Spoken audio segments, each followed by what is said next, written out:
কৃষ্ণায় বাসুদেবায় হরায় পরমাত্মনে প্রণত ক্লেশ নাশায় গোবিন্দায় নমো নমো।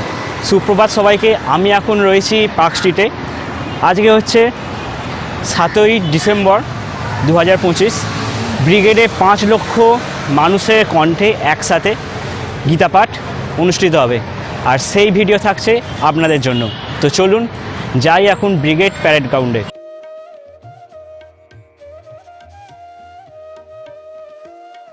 প্রবেশ করলাম ব্রিগেড প্যারেড গ্রাউন্ডে, আর সামনে দেখতে পাচ্ছেন বেশ অনেকগুলো গেট রয়েছে। বিভিন্ন হিন্দু আশ্রম মিশনের পক্ষ থেকে গেটগুলি করা রয়েছে। এখানে এমন গেট রয়েছে 25টা। যাই হোক, ভিতরে প্রবেশ করি। ভিতরে প্রবেশের সময় প্রত্যেক মানুষের হাতে একটি করে ব্যাগ দেওয়া হচ্ছে, যার মধ্যে রয়েছে শুকনো খাবার, মিষ্টি ও জল। এবার আমি আস্তে আস্তে চারিদিকে ঘুরে নেব। এক ঐতিহাসিক মুহূর্তে সাক্ষী হতে চলেছে কলকাতার ব্রিগেড ময়দান। গত বছর এই ব্রিগেড ময়দানে অনুষ্ঠিত হয়েছিল 1 লক্ষ মানুষের কণ্ঠে গীতাপাঠ অনুষ্ঠান, কিন্তু এইবার এই রেকর্ডকে ছাপিয়ে গিয়ে আরও একটি নতুন রেকর্ড গড়ার পথে মহানগরী কলকাতা।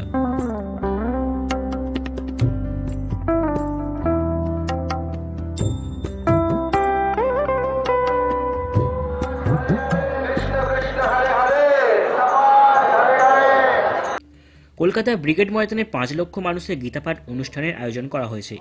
আয়োজকদের দাবি শুধুমাত্র বাংলা নয়, ভারতের ইতিহাসেও এত বড় সমবেত কণ্ঠে গীতাপাঠ এই প্রথমবার।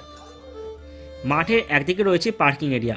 অনেক দূরে বিভিন্ন আশ্রম থেকে অনেক ভক্ত বাসে করেও আসছেন, সেই জন্য এই পার্কিংয়ের ব্যবস্থা। এখানে মানুষজন বিনামূল্যে পার্কিং করতে পারবেন।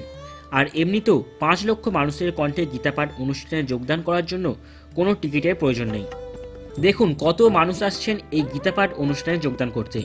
শুধুমাত্র মানুষের ভিড়, মানুষের কৌতূহল, আনন্দ, উন্মাদনা দেখুন।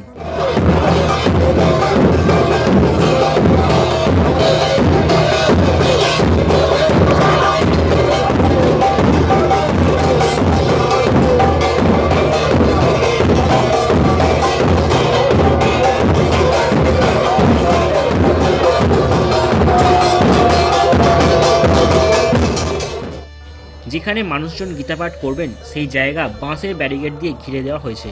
সামনে রয়েছে 3টি মঞ্চ, মাঝেরটি মূল মঞ্চ, আর দুদিকে রয়েছে চৈতন্য মঞ্চ ও শঙ্কর মঞ্চ।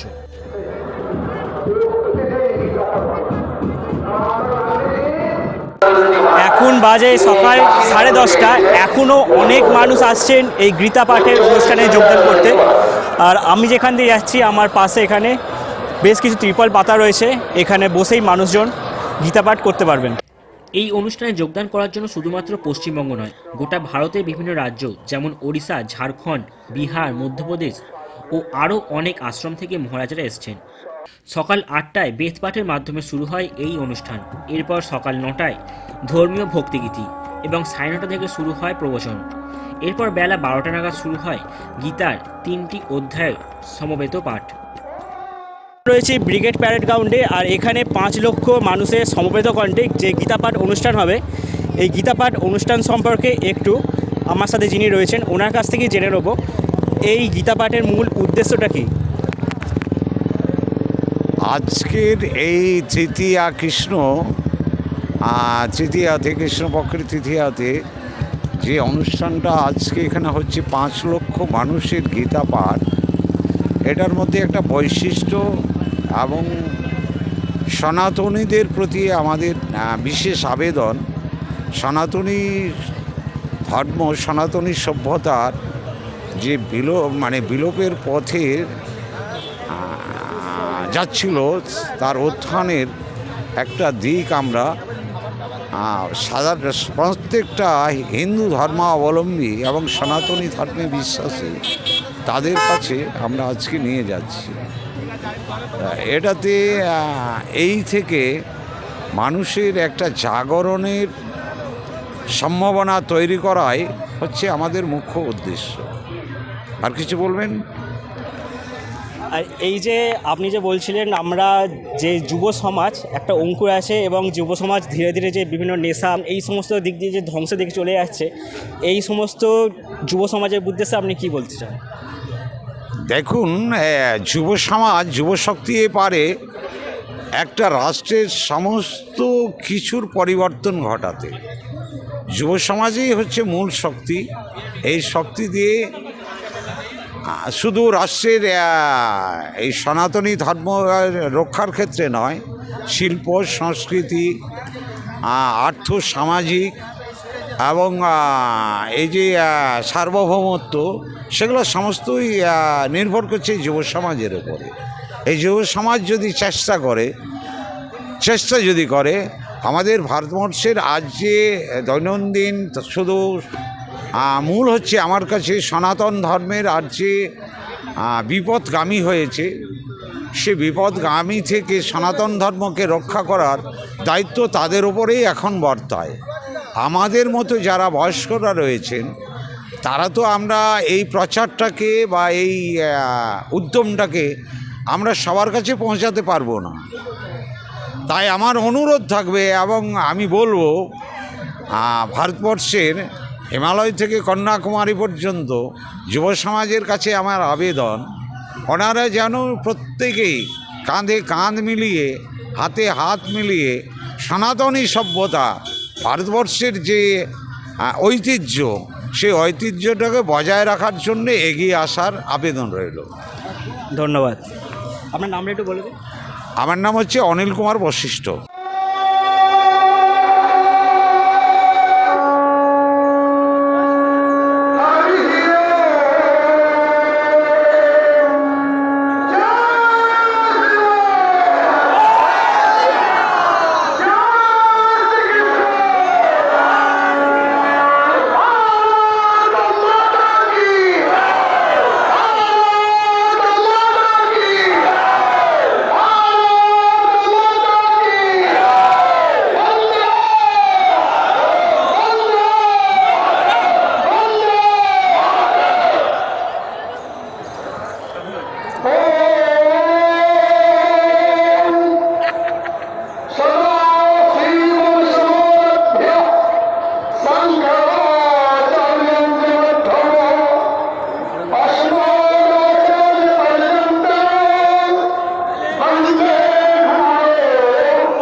বর্তমানে যুব সমাজে যে নৈতিক ও চরিত্রের অবক্ষয় দেখা যাচ্ছে, তার সমাধান গীতার মধ্যেই নিহিত।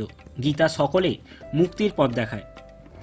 ভগবদ্গীতা কোনো একটি ধর্ম বা বর্ণের জন্য নয়, বরং সমগ্র বিশ্বের জন্য পথপ্রদর্শক। এটি শান্তি ও সদিচ্ছার বার্তা বহন করে। মানসিক যন্ত্রণা এবং জীবনের সংগ্রাম কাটিয়ে ওঠার জন্য গীতা পাঠ অপরিহার্য।